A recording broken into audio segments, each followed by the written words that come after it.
Joining me now from Calgary is Carlo Dade. He's a senior fellow at the University of Ottawa's School of International Development and Global Studies. Carlo Dade, thanks for taking the time. My pleasure. Can we start, though, just give us an assessment. We're looking at this group of countries, 10 countries, the ASEAN countries. How big and how significant is their trade with Canada, or trade with them, compared to other regions, or even, say, China or other trading blocs? Well, certainly, once you get beyond the United States, Canada's trade with any country falls precipitously. The U.S. is 70, or I think the last time we ran the numbers, 68% of Canada's total two-way trade. So obviously, any country after that, or even group of countries after that, is going to fall in significance. But ASEAN is a market of, I would guess, close to $4 trillion U.S. in terms of total GDP.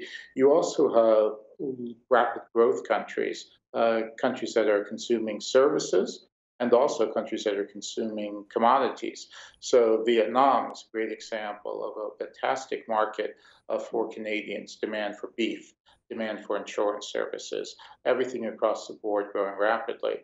So this is a region where trade is probably more aspirational than it is real right now, but it's one of the regions we should be targeting. Okay, I want to ask you, because a lot of people will remember that the Prime Minister did an Asian tour in 2017, and he did sit in on this ASEAN summit, or what they call on the margins of it. How did last year's one go, and what's he obviously aiming for this year?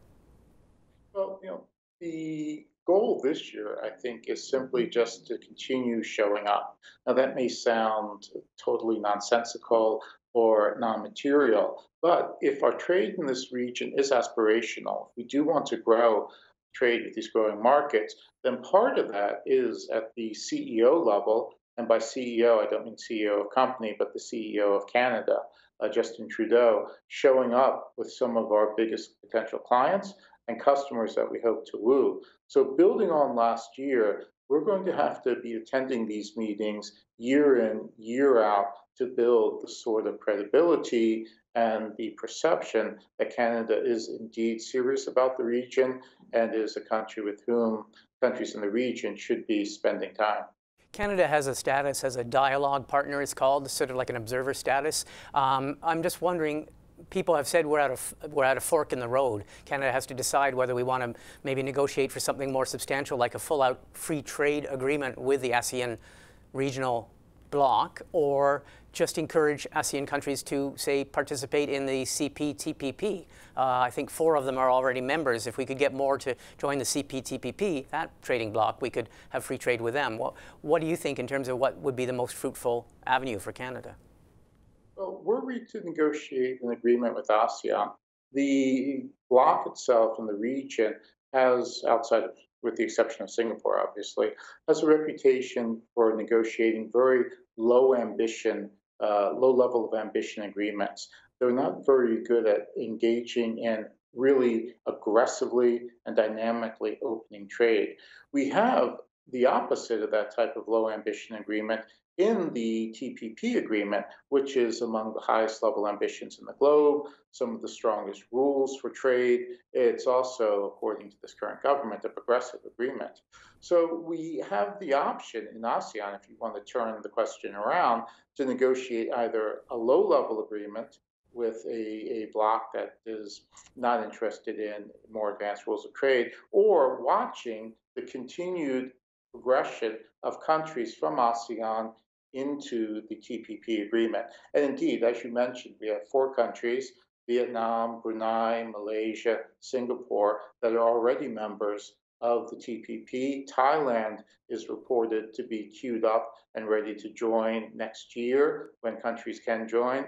So eventually we'll have the ASEAN countries joining a higher level agreement in the TPP, and that, I think, would be in Canada's best interest. The other bit of this is, do we really need to negotiate with the other countries in ASEAN? Laos, Myanmar, Cambodia.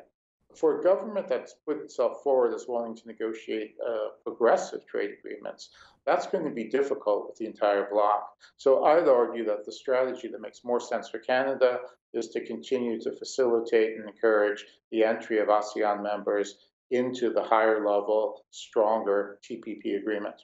Okay, so I think your answer is clear. It's in our interest that more and more of them join the existing CPTPP as opposed to trying to do anything else with ASEAN countries. Let me ask you something else then. It's often been said by trade experts, and you might have actually said this to us, that Canada has been hot and cold in dealing with Asian countries. That at certain points we are very, very gung-ho at renewing and encouraging further connection with Asian economies. For example, when there's difficulties with the United States, and then we sort of go cold on it. Have we been consistent in our approach to Asian countries? Well, in the past 2 years, yes. And the trick is building on that and making it permanent, consistent, but also persistent. So engagement across the board. We have a Canada-ASEAN Business Council that's been in existence, I think, for 2 years now. That's a good sign to the region. Should the council continue and not fade, that would be a signal to the region that we are building the type of infrastructure beyond simply having the prime minister show up. And again, I don't want to in any way, shape, or form take away how important it is that the prime minister show up each year. But we need to build on that. We need the infrastructure and architecture of broader engagement. And that comes from things like the Business Council. It comes from setting up other meetings with ASEAN countries, becoming more involved in their regional architecture and the regional meetings. So there has to be a signal across the board. Okay, last question, just briefly. We only have about 30 seconds, but we also have Jim Carr, the Trade Minister, and Finance Minister Bill Morneau in China. And we know that Prime Minister is off to the APEC summit in 2 days' time. Much has been said about this clause in the new USMCA, which has been almost dubbed the China clause. And the suggestion is that it could really hamper Canada in any attempts to sign a full-fledged free trade agreement with China. I'd just like to get your take on it. What do you make of that clause 32, I think it is, in the USMCA? Right, Article 32. Article 32. Yeah. So we'll actually have a longer piece coming out in policy options that really dives into some of the issues that haven't been discussed in Canada. But very quickly, as most observers have noted, the bit of the new NAFTA agreement does not prevent us from engaging China on sectoral issues, sector by sector, issue by issue. We, of course, can't negotiate tariff reductions this way. But if you were to go to a canola farmer out here in Western Canada and ask what's more important, a sectoral agreement that will prevent the stoppage of canola exports for phytosanitary reasons last year, or a comprehensive agreement, the answer is clear. We need to deal with specific issues. China is already our second largest trading partner. That growth has occurred regardless of whether relations have been good or bad. As our second largest trading partner, we need to devote time and attention to managing current trade as much as trying to construct a much more difficult, broader, comprehensive agreement. So the focus in the near term has to be on managing relations and improving the management of trade with a country that's already our second largest trading partner, and that trade is increasing every year. Okay, Carlo Dade, I thank you very much. We will follow this issue with great interest. Thanks for speaking with us. My pleasure.